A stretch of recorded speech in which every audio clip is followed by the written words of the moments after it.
조합제 TV 시청자 여러분 안녕하십니까. 저는 지금 건축사 유춘수 선생께서 모는 차를 타고 청풍호 또는 충조라고 불리는 이 절경을 드라이브하고 있으면서 매번 이렇게 핸드폰으로 체크를 했습니다. 이재용 재판이 어떻게 되느냐. 조금 전에 아주 반가운 뉴스가 전해졌습니다. 2심에서 집행유예 선고를 받고 353일 만에 석방되었다. 1심 형량이 너무나 높았습니다. 뇌물죄를 인정해서 징역 5년. 그럼 삼성이 어떻게 되느냐? 이재용 부회장이 징역 5년을 받으면 또 어떻게 삼성은 어떻게 되느냐 도대체 하는 그런 불안감을 가진 사람은 저뿐만 아니었을 것이라고 생각합니다.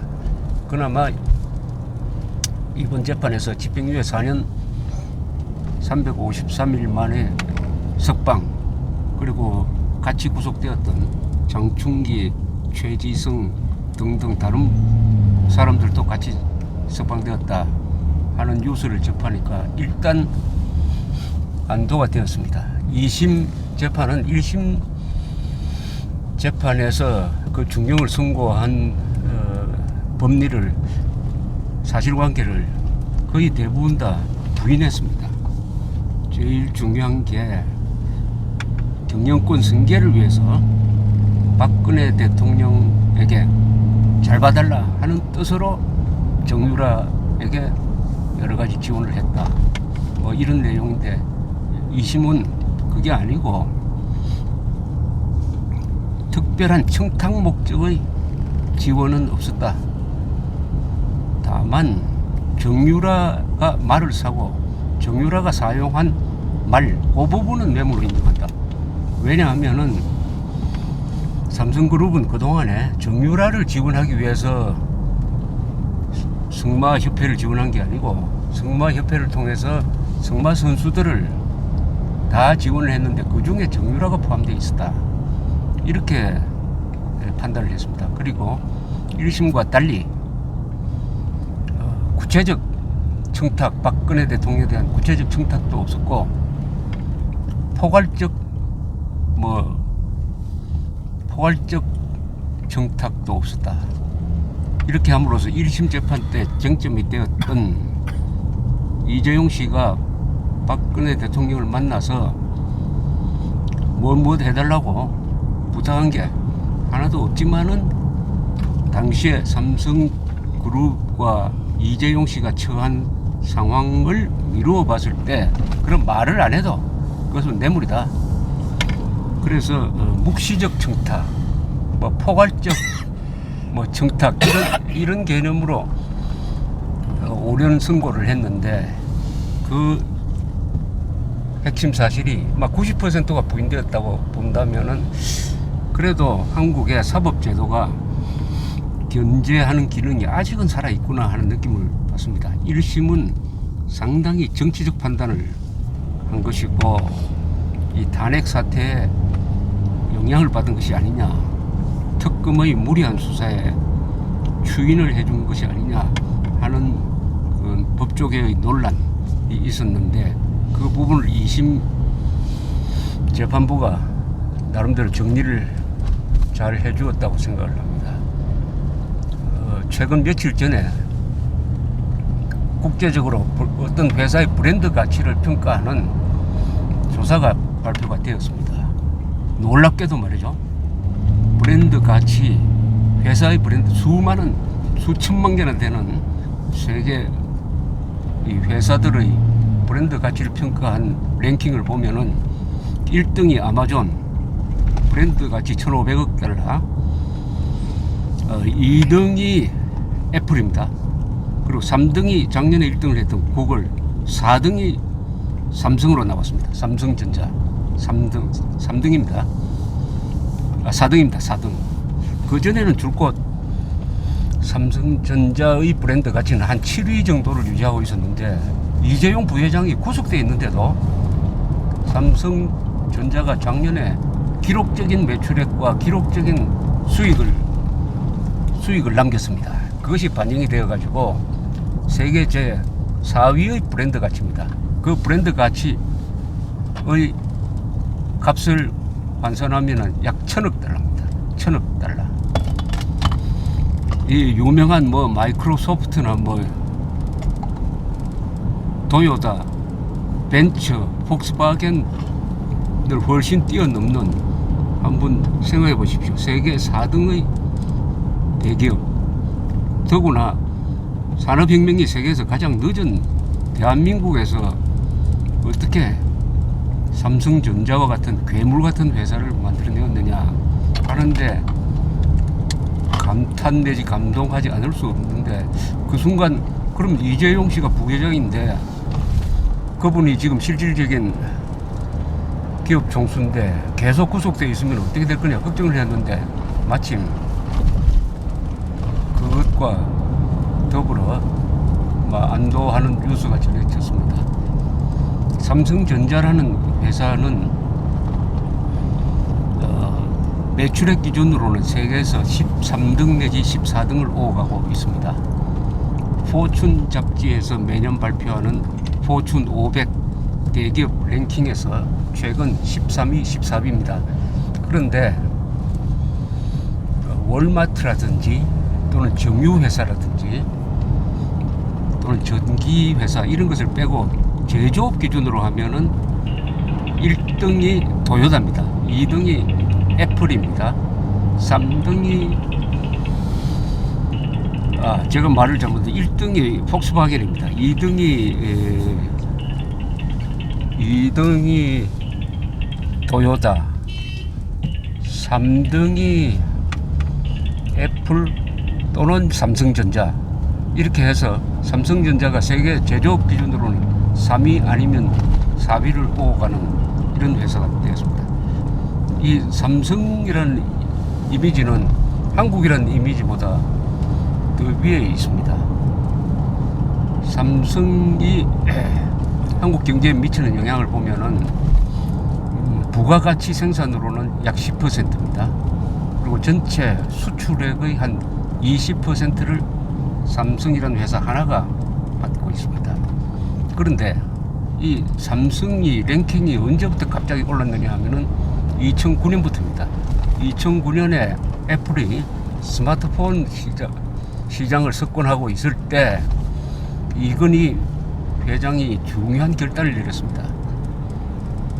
과거에 스마트폰을 석권하던 노키아가 스마트폰이 아니죠. 핸드폰 시장을 석권하던 노키아가 그 변화하는 시장 환경에 적응하지 못하고 올라간 것과는 반대로 이 삼성은 제일 처음에는 애플의 한국 내 판매를 좀 막아보려고 하다가 금방 스마트폰 시장으로 끼어들었습니다. 그래서 막강한 전자기술을 뒷받침해가지고 드디어 애플을 능가하는 매출액을 올리게 되고, 노키아는 나중에 마이크로소프트에 흡수 합병돼서 사실은 회사로서 소멸되는 이런 결정적인 계기가 있었는데, 그것은 뭐냐 하면은 내가 선택한 길이 잘못되었다고 판단할 때 금방 노선 수정을 한 것입니다. 이것이 2009년이니까 이제 약 9년을 흘러서 삼성전자, 오늘의 삼성전자를 있게 한 이병철 회장의 노선 변경이죠. 오늘날의 삼성전자는 이병철 회장, 그리고 이건희 회장, 그리고 이재용으로 넘어옵니다. 흔히 이건희 회장 하면은 많은 사람들이 이병철 아들 아니냐, 삼성의 성공은 이병철 회장의 몫이다, 이렇게 이야기하는데 그건 잘못된 겁니다. 오늘 삼성의 발전은 이병철 플러스 이건희 회장 두 분 중에 누가 더 뛰어나냐 하는 것은 보는 사람에게 다르지만은 저는 이병철, 이건희 두 분은 거의 동급이라고 생각을 합니다. 이건희 회장은 글로벌 플레이어입니다. 이병철 회장과 달리 세계 시장 전체를 무대로 한 사람이고, 그래서 규모 면에서는 큰 차이가 있습니다. 그렇더라도 오늘날 삼성의 성공을 만든 기업의 가치, 기업의 이념을 만든 이병철 회장의 승전 지명이 없었더라면 이건희 회장의 성공은 없었을 것입니다. 무엇보다도 이건희 회장을 후계자로 선택한 이병철 회장의 안목이 결정적이죠. 장충동에 있는 CJ 본사 그 로비에 들어가면은 거기 이병철 회장의 흉상이 있고 거기에 이병철 회장의 기업 이념이 새겨져 있습니다. 첫째가 인재제일입니다. 그 다음에 사업보고, 그리고 합리경영입니다. 1950년대에 만든 기업 이념입니다. 이 기업 이념대로 지금까지 삼성전자가, 삼성그룹이 운영되어 왔다고 보면 됩니다. 성공 비결은 바로 이 세 가지 한자에 들어가 있는 것이죠. 첫째, 인재제일. 50년대는 사실은 인재가 남아돌입니다. 일자리가 없었어요. 그러나 이병철 회장은 인재에 투자하는 것이 가장 큰 투자가 된다 하는 교육자적 마인드를 가지고 입구 영업소를 통과하였습니다. 교육에, 안전운전하십시오. 삼성전자는 교육으로 성공한 회사입니다. 그러니까 일본의 종합상사면을 능가하는 인재를 길러냈습니다. 1984년에 저는 선우위 선생과 함께 이병철 선생을 뵙고 두 분이 대담을 하는 걸 정리한 적이 있는데, 그때 이병철 회장이 이야기했습니다. 일본을 따라잡을 수 있다. 왜냐? 삼성은 일본보다 교육을 3배나 더 많이 한다. 그리고 일본의 재벌 총수들보다는 내가 훨씬 더 열심히 일한다. 이렇게 말씀하는 것이었습니다. 그때는 꿈 같은 소리라고 생각을 했습니다. 그러나 지금은 아시다시피 삼성전자의 브랜드 가치보다 앞서가는 일본 회사는 하나도 없습니다. 소니, 마쓰시다, 도요다, 수많은 기라성 같은 일본의 회사들, 히다치, 샤프 등등 다 삼성전자와 비교가 안 됩니다. 도요다만은 예외죠. 도요다는 매출액에서는 삼성전자보다 앞섭니다. 다 이게 인재 제일이라는 이런 기업 이념에 충실한 바로 좋은 인재가 부가가치를 높이는 것이죠. 그 다음 사업보고, 사업을 통해서 나라에 이바지한다는 것이 사업보국이죠. 이병철 선생의 운전사를 오래 했던 분이 김동길 선생을 태우고 갈 때 이렇게 이야기를 했다고 김동길 선생한테 들은 적이 있습니다. 그분이 우리 회장님, 즉 이병철 회장님은 삼성보다는 대한민국을 더 사랑한 분이었다, 이렇게 이야기를 하더랍니다. 이병철 선생은 항상 그렇게 이야기를 했습니다. 삼성과 대한민국의 이해관계가 충돌할 때는 대한민국 쪽을 선택을 하라는 이야기를 했다고 합니다. 세 번째, 합리경영. 합리경영은 뭐냐? 과학적 경영을 이야기를 합니다. 그리고 기술을 중시하는 것이죠. 합리경영. 합리경영과 가장 반대쪽에 서 있는 사람들이 이 한국의 좌파들이죠. 그 사람들은 사실을 무시합니다. 현실도 외면합니다. 과학을 별것 아닌 거라고 생각합니다. 그러면 무슨 일을 해도 다 어긋나게 되어 있습니다. 그것은 세상 흘러가는 것과 역주행하는 겁니다. 지금 이 차는 선주행을 하고 있습니다. 순주행을 하고 있는 것이죠. 그러나 어느 차가 맞은편에서 역주행을 하면은 사고 안 납니까? 잠시는 사고 안 날 수 있죠. 운이 좋으니까. 그 다음에는 반드시 사고가 납니다. 왜냐? 현실과 사실과 과학을 무시하면은 그런 역주행은 이 문명 세계에서 오래 가지 못합니다. 그런 점에서 북한 정권의 말로도 이제는 머지 않았다고 생각합니다. 역주행 70년 너무 길었습니다. 항상 그 역주행의 행운이 계속된다고 생각하는 것 또한 과학과 어긋나는 것이죠. 합리적인 게 아니죠. 합리경 운영 사업 보고 그리고 인재제일 그 연장선상에서 삼성전자라는 회사가 한국 경제를 뒷받침할 뿐만 아니라 한국인의 가능성을 삼성전자를 생각하면 모든 한국인은 나도 1등이 될 수 있다 이렇게 생각을 합니다.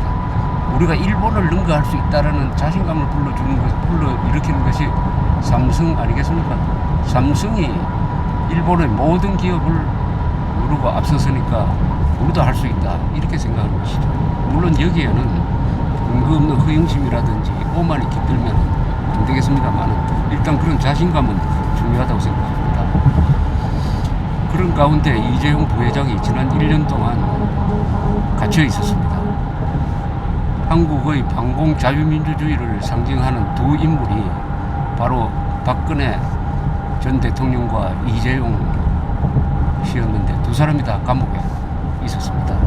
그 중에 한 사람이나마 그래도 나옴으로써 상징적으로나마 한국의 이 시장 경제가 활기를 찾아가지고 더구나 오늘 요새 세계 경제가 다 잘 되고 있으니까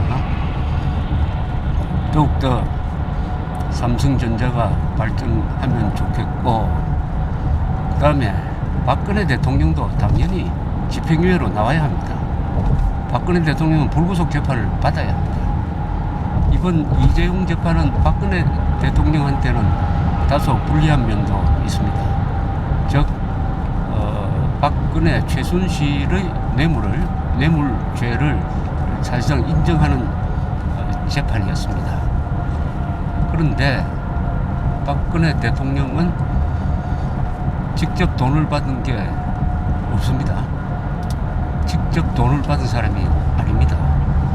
그리고 대한민국의 모든 부정부패의 원인은 옛날부터 대통령 선거 때 대통령 선거 자금을 동원하기 위해서 재벌 총수들로부터 비자금을 받아서 선거를 치르는 것에서 출발을 했습니다.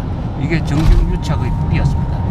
그러나 2007년 선거부터 2007년 이명박, 정동영, 이회창 나온 그 선거 때부터 대기업의 비자금이 선거자금으로 쓰여지지 않게 되었습니다.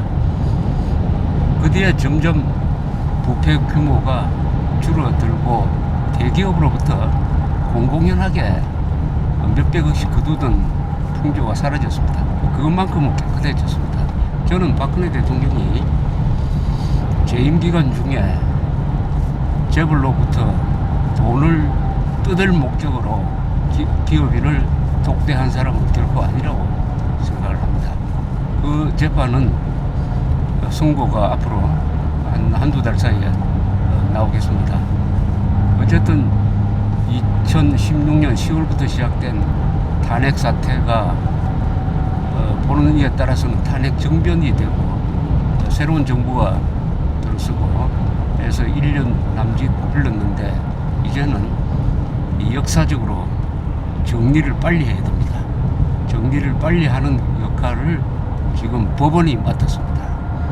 한국에서는 정치적으로 해결되어야 할 사안까지 모조리 고소고발을 통해서 검찰을 거쳐서 법원으로 문제가 넘어옵니다. 이 법원은 대한민국이라는 나라의 이 어떻게 보면 하수 처리장이 되어버렸습니다. 정말 판사들 고생합니다. 무고 사건, 투서 사건, 이런 거, 그다음에 위정, 사기 사건 이게 너무 많습니다. 한국에서는. 그렇지만은 어쨌든 이 탄핵 재판에 관해서는 오로지 여론 같은 거 무시하고 재판이 여론이 휘둘리는 것을 인민재판이라고 부릅니다. 헌법은 법관은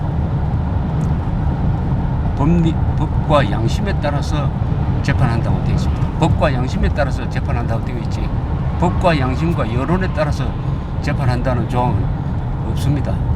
이번 이재용 재판은 나름대로 법과 양심에 따라서 재판한 결과라고 저는 생각을 합니다. 지금 대법원장이 들어서면서 한국의 사법부마저 운동장 비슷하게 되어가는데 그에 대한 불신이 국민들 사이에 많습니다. 오늘 재판은 그런 불신에 다소나마 이 법원이 하나의 답을 낸 재판이 아닌가 이렇게 생각을 합니다. 삼성전자가 잘 되는 것이 대한민국이 잘 되는 것입니다. 옛날에 미국에서는 GM이 잘 되는 것이 미국이 잘 되는 것이라고 이야기를 했는데 그 이상으로 삼성전자가 잘 되는 것이 대한민국이 잘 되는 것입니다. 이번 재판부에 대해서 경의를 표하고 싶습니다. 감사합니다.